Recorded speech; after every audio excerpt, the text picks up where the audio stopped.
পুঁজিবাজারে কোম্পানির অনিয়মে যেন আর বিনিয়োগকারীদের ক্ষতি না হয় সে ব্যবস্থা নিয়েছে কমিশন। এদিকে সংকট কাটাতে নীতি নির্ধারণী মহলের নানা ইতিবাচক পদক্ষেপেও মন্দা থেকে বের হতে পারছে না পুঁজিবাজার। বিস্তারিত সানি আহমেদের রিপোর্টে।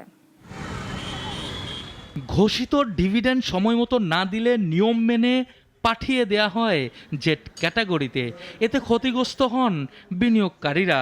এছাড়া মালিক পক্ষের নানা অনিয়মের দায়ও ঘুরে ফিরে নিতে হয় মাইনরিটি শেয়ার হোল্ডারদের। এই অবস্থা থেকে সরে নতুনভাবে ব্যবস্থা নিচ্ছে Bangladesh securities and exchange commission. এখন থেকে এজিএম এর আগেই আলাদা অ্যাকাউন্ট খুলে রাখতে হবে ডিভিডেন্ডের টাকা। যে 22 কোম্পানি এখনও ডিভিডেন্ড দেয়নি আর যে 44 কোম্পানির পরিচালকদের সম্মিলিতভাবে 30% শেয়ার ধারণ করেনি, তাদের বিরুদ্ধেও নেওয়া হচ্ছে ব্যবস্থা।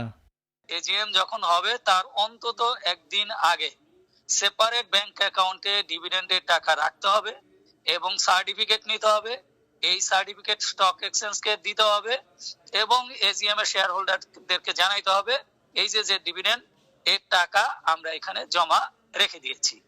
এই ধরনের একটা ডিরেক্টিভও দিব। এদিকে শেয়ার বাজারে গতি ফেরাতে যার পর নাই চেষ্টা চালিয়ে যাচ্ছে সরকার। নেওয়া হচ্ছে একের পর এক পদক্ষেপ।